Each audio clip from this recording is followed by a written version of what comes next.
ಎಲ್ಲರಿಗೂ ನನ್ನ ಯೂಟ್ಯೂಬ್ ಚಾನಲಿಗೆ ಸ್ವಾಗತ. ನಾನು ಸಿಂಪಲ್ ಆಗಿ ಹೇಗೆ ಎಗ್ ಗ್ರೇವಿ ಮಾಡೋದಂತ ಹೇಳಿಕೊಡ್ತಿದ್ದೇನೆ. ನೋಡಿ, ನಾನಿಲ್ಲಿ 7 ಎಗ್ಗನ್ನು ತಗೊಂಡಿದ್ದೇನೆ. ಹಾಗೆ ಇದಕ್ಕೆ ನೀರನ್ನು ಹಾಕಬೇಕು, ಹಾಗೆ ಸ್ವಲ್ಪ ಉಪ್ಪನ್ನು ಹಾಕಿ ನಾವು ಬೇಯಿಸಲಿಕ್ಕೆ ಇಡುವ. ಅದಾದಮೇಲೆ ಈಗ ನಾನು 3 ಈರುಳ್ಳಿಯನ್ನು ಕಟ್ ಮಾಡಿ ಇಟ್ಟಿದ್ದೇನೆ. ಹಾಗೆ 2 ಟೊಮೆಟೊ, 1 ಕಾಯಿ ಮೆಣಸು, ಹಾಗೆ 5 ಬೆಳ್ಳುಳ್ಳಿಯನ್ನು ತಗೊಂಡಿದ್ದೇನೆ. ನೋಡಿ, ಎಲ್ಲವನ್ನು ಕಟ್ ಮಾಡಿ ನಾನು ರೆಡಿಯಾಗಿ ಇಟ್ಟಿದ್ದೇನೆ. ನೋಡಿ, ಮೊಟ್ಟೆ ಬೇಯ್ತಾ ಇದೆ. ಅದಾದಮೇಲೆ ಇದಕ್ಕೆ ನಾವು ತಣ್ಣೀರನ್ನು ಹಾಕಿ ಇದರ ಸಿಪ್ಪೆಯನ್ನು ತೆಗೆಯುವ. ನೋಡಿ, ರೆಡಿಯಾಗಿದೆ. ಈಗ ಇದನ್ನು ನಾವು ಚಿಕ್ಕದಾಗಿ ಕಟ್ ಮಾಡಬೇಕು. ನೋಡಿ, ಇಲ್ಲಿ ನೋಡ್ಬೋದು ನೀವು. ಈಗ ನಾನೊಂದು ಪ್ಯಾನ್ ತಗೊಳ್ತೇನೆ. ಅದಕ್ಕೆ ಸ್ವಲ್ಪ ಎಣ್ಣೆಯನ್ನು ಹಾಕಿದ್ದೇನೆ.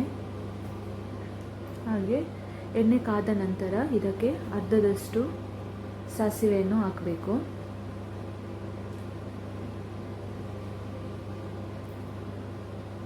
ಹಾಗೆ 3 ಈರುಳ್ಳಿಯನ್ನು ತಗೊಂಡಿದ್ದೇನೆ, ಅದನ್ನೀಗ ಹಾಕ್ತಿದ್ದೇನೆ.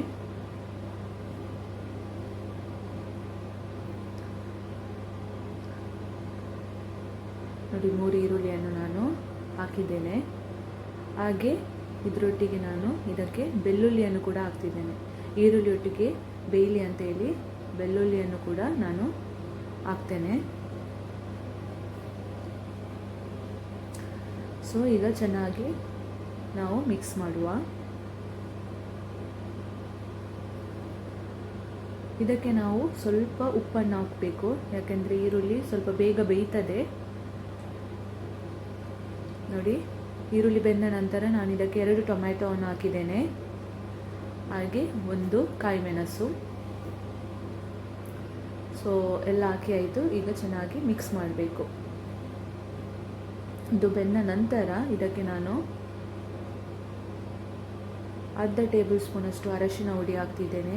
ಹಾಗೆ 1 ಟೇಬಲ್ ಸ್ಪೂನ್ ಕೊತ್ತಂಬರಿ ಹುಡಿಯನ್ನು ಹಾಕ್ತಿದ್ದೇನೆ. ಹಾಗೆ ಅರ್ಧ ಗರಂ ಮಸಾಲ ಹುಡಿ, ಹಾಗೆ ಅರ್ಧದಷ್ಟು ನಾನು ಎಗ್ ಮಸಾಲ ಪೌಡರನ್ನು ಹಾಕ್ತಿದ್ದೇನೆ.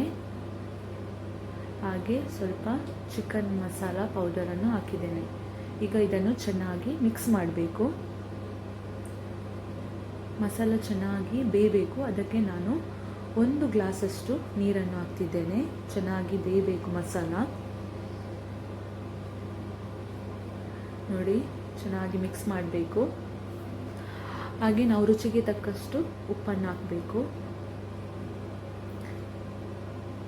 ಈಗ ನೋಡಿ, ಚೆನ್ನಾಗಿ ಕುದಿ ಬರ್ತಾ ಇದೆ. ಕುದಿ ಬರುವಾಗ ನಾವಿದಕ್ಕೆ ಎಗ್, ಕಟ್ ಮಾಡಿದಂಥ ಎಗ್ಗನ್ನು ಹಾಕುವ.